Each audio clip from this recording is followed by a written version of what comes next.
Assalamualaikum warahmatullahi wabarakatuh. Halo semuanya, perkenalkan kami kelompok 3 yang beranggotakan 2 orang, yaitu saya Ayam Musa dan teman saya Atina Hidayah. Nah, pada pembahasan kali ini akan menjelaskan tentang landasan pengembangan kurikulum pendidikan guru madrasah ibtidaiyah. Mohon disimak baik-baik ya teman-teman, selamat menyaksikan. Materi pertama akan disampaikan oleh saya sendiri. Landasan kurikulum merupakan dasar untuk membuat suatu kurikulum. Landasan ini sangat penting, diibaratkan sebagai rumah yang tidak menggunakan landasan atau fondasi yang kuat. Maka jika diterpa angin yang kencang, rumah tersebut tidak roboh. Begitu pula dengan kurikulum. Apabila tidak memiliki landasan yang kuat, maka kurikulum akan mudah terombang-ambing. Dan yang menjadi taruhannya adalah peserta didik yang dihasilkan oleh pendidik itu sendiri. Agar kurikulum tersebut dapat berfungsi serta berperan sesuai dengan tuntunan pendidikan yang dihasilkan yang telah digariskan dalam Undang-Undang Nomor 20 Tahun 2003, prinsipnya ada 4 landasan pokok yang harus dijadikan dasar dalam setiap pengembangan kurikulum. 1. Landasan fisiologis, 2. Landasan psikologis, 3. Landasan sosiologis, 4. Landasan organisatoris. Pertama, landasan fisiologis. Dalam filsafat pendidikan beberapa sekolah filsafat dikenal, yaitu perkembangan esensialisme, perennialisme, rekonstruksionisme, dan eksistensialisme. Setiap aliran memiliki latar belakang dan konsep yang berbeda. Aliran esensialisme yang berupaya menyatukan konflik antara konservasi idealisme dan realisme. Perennialisme muncul sebagai sekolah progresif yang mundur ke masa lalu ke abad. Sedangkan aliran rekonstruksionisme adalah aliran yang melihat semua gejala yang berasal dari keberadaan, yaitu cara manusia berada di dunia yang berada dari keberadaan materi. Sedangkan eksistensialisme adalah aliran yang berfokus pada pengalaman individu. Landasan filosofis pendidikan merupakan cabang dari filsafat yang mengkaji tentang apa, bagaimana, dan mengapa pendidikan. Bagi seorang guru yang mempelajari dan memahami landasan filosofis pendidikan akan melakukan berbagai upaya untuk ketercapaian proses pembelajaran yang ia lakukan. Bagi pendidik yang peka mengenai filosofis pendidikan akan memahami tujuan ia mendidik, sehingga kecermatan dari seorang pendidik untuk memikirkan cara peserta didik belajar dan metode apa peserta didik belajar, dan sejauh mana keterlibatan siswa dalam proses pembelajaran, apakah anak pasif atau aktif, serta sejauh mana keberhasilan siswa dalam melaksanakan pembelajaran, dan sebagainya. Filsafat adalah studi tentang sifat realitas, sifat ilmu pengetahuan, sifat sistem nilai, sifat nilai kebaikan, sifat keindahan, dan sifat pikiran. Oleh karena itu, landasan filosofis pengembangan kurikulum adalah sifat realitas, sains, sistem nilai, nilai kebaikan, keindahan, dan sifat pemikiran yang ada di masyarakat. Landasan psikologis. Syafaruddin Nurdin mengatakan pada dasarnya pendidikan tidak dapat dipisahkan dari unsur-unsur psikologi, karena pendidikan adalah tentang perilaku manusia itu sendiri. Mendidik berarti mengubah perilaku anak menuju kedewasaan. Asumsi-asumsi yang bersumber dari psikologi yang dijadikan titik tolak dalam mengembangkan kurikulum. Ada 2 jenis psikologi yang harus menjadi acuan, yaitu psikologi perkembangan dan psikologi belajar.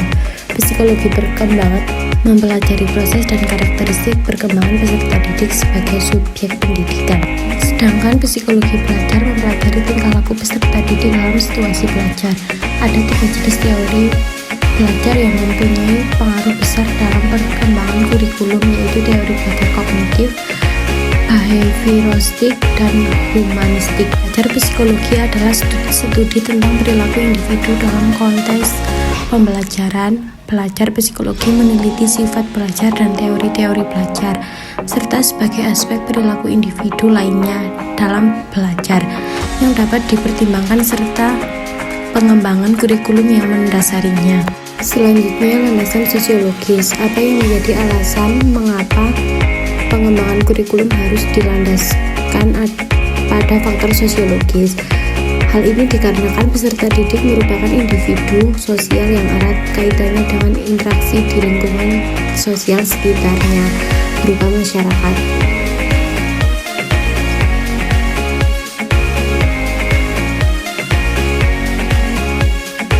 Sebab ketika individu telah selesai menyelesaikan pendidikannya, ia akan terjun pada kehidupan masyarakat untuk mengaplikasikannya apa yang telah mempelajarinya selama belajar. Budaya-budaya yang berkembang di sekitar lingkungan kita dan sistem kehidupan bermasyarakat menjadi landasan atau tumpuan kurikulum yang belajar pada dunia pendidikan. Sebab ketika individu telah selesai menyelesaikan pendidikannya, ia akan terjun pada kehidupan masyarakat untuk mengaplikasikan apa yang telah dipelajarinya selama belajar. Budaya-budaya yang berkembang di lingkungan sekitar dan sistem kehidupan bermasyarakat menjadi landasan atau tumpuan kurikulum yang berjalan pada dunia pendidikan. Pengembangan kurikulum bukan hanya berdasar atas keterampilan saja, namun lebih bersifat global dan teknologis karena zaman terus-menerus berkembang.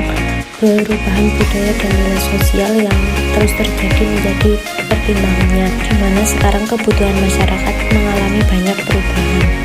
Kebutuhan masyarakat yang ada di perkotaan akan berbeda dengan masyarakat pedesaan, dan masyarakat tradisional akan berbeda dengan masyarakat yang lebih modern. Kurikulum yang dikembangkan tanpa memperhatikan budaya atau nilai-nilai masyarakat akan menciptakan sumber daya manusia yang tidak bisa membangun kehidupan yang lebih baik, terutama dalam memecah berbagai macam persoalan yang kompleks.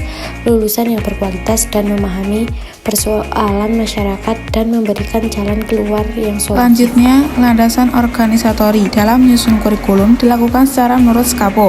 Tata urutan SKAPO atau ruang lingkup kurikulum yang hendak disusun dipastikan dapat mencakup kebutuhan siswa, masyarakat, pengguna, dan sesuai dengan ruang lingkup disiplin ilmu. Selanjutnya, prinsip-prinsip pengembangan kurikulum pendidikan guru madrasah ibtidaiyah. Sukamandinata menyatakan prinsip umum dan prinsip spesifikasi. Prinsip umum mengembangkan kurikulum adalah relevansi, fleksibilitas, kontinuitas, kepraktisan, dan efektivitas. Prinsip ini untuk mewujudkan kurikulum yang sesuai dengan kebutuhan siswa, guru, dan masyarakat.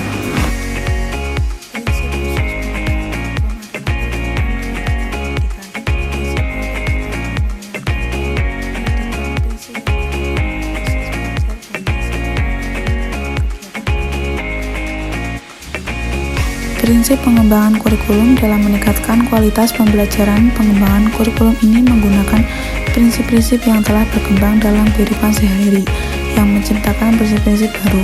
Oleh karena itu, dalam implementasi kurikulum di lembaga pendidikan sangat dimungkinkan untuk menggunakan prinsip yang berbeda dari kurikulum ini digunakan di lembaga pendidikan lain, sehingga akan ada banyak prinsip yang digunakan dalam pengembangan kurikulum.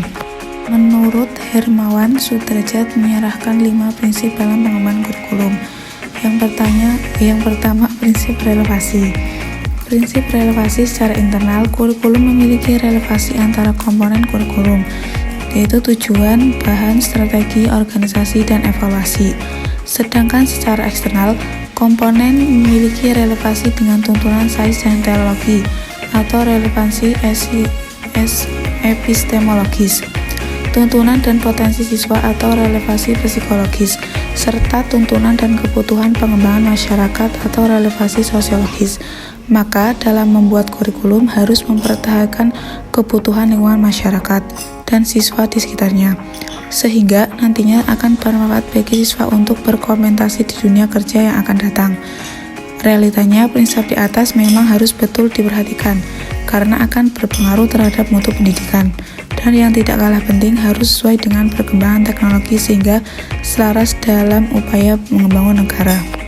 Yang kedua ada prinsip fleksibilitas. Dalam prinsip ini, kurikulum harus memiliki fleksibilitas. Kurikulum ini mempersiapkan anak-anak untuk saat ini dan masa depan. Kurikulum tetap fleksibel di mana saja, bahkan untuk anak-anak yang memiliki latar belakang dan kemampuan yang berbeda.